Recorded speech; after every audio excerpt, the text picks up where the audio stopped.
Mia Sabaoti limejitokeza na kumtaka mbunge wa Mlima Elgon Fred Kapondi kujiepusha na hatua zinazoweza kugawanya jamii hiyo. Wazee wamesema kwamba mbunge huyo amekuwa akihitilafiana na mila na tamaduni zao, hususan mpango wa tambiko la kuondoa miti ya mikuyu katika kaunti za Bungoma na Trans Nzoia. Isaac Famba anatuarifu mengi zaidi. Huku sherehe za tambiko la kuondoa miti ya mikuyu katika kaunti za Bungoma na Trans Nzoia zikitarajiwa kung'oa nanga, mikakati ya wazee kufanikisha mpango huo zimeonekana kushika kasi. Wakizungumza katika kikao cha pamoja kilichojumuisha wazee hao kutoka kaunti zote mbili kwenye eneo la Marambache, eneo bunge la Saboti, wazee hao wamemwonya Kapondi dhidi ya kuhusika katika kuigawanya jamii hiyo. Hii ni baada ya kiongozi huyo kudaiwa kuzuia kufanyika kwa tambiko hilo. Amekuwa kinyume completely na hii sherehe ya kuleta amani, kuunganisha watu. Je, swali ni ya kwamba kwa nini anakataa? Yeye hataki amani ama kitu gani anahitaji? Kwa sababu ni ajabu, amewapiga wazee kule. Tulipoanza tu akatuma askari wapate kusimamisha mkutano, lakini askari hawakufanya hivyo.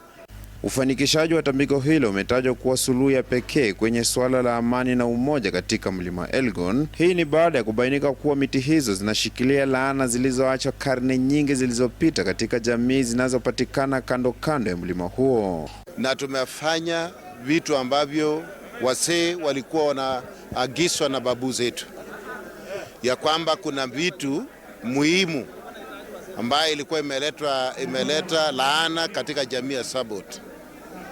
Ndio tumefanya misururi ya maneno, tumefanya ingine kule Jeptais mahali inaitwa Ngor. Watu wale ambao walikuwa wamesikwa pamoja kwa sababu ya laana walitolewa. Tumesonga polepole mpaka Mkuyu ya Toroso ambayo inahitajika itolewe vitu ambavyo zinaleta laana. Wazee hao wameiomba serikali kuanzisha uchunguzi dhidi ya watu wanaodaiwa kuhitilafiana na amani, hasa kupitia kupinga tambiko muhimu la kuondoa miti ya mikuyu katika maeneo ya Toroso kule Bungoma na Endebess katika kaunti ya Trans Nzoia. Amani yenye tunatafuta ni kwa hao watu wote, lakini ni kwa nini tuna viongozi wala hawataki hii jamii zote ziungane? Na hiyo ndio tunaomba.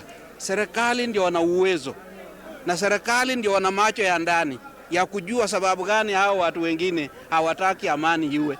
Tumeketi chini, tumezungumza, sisi wazee wametuongoza kwamba hawataki vita tena. Ndio mmeona leo katika ishara ya fimbo watu wameweza kubali mambo ya wazee na kusema tunataka tusungumuze, tufanye mambo yetu bila chuki, bila wasama. Isaac Famba, TV47, ikiwa kaunti ya Trans Nzoia.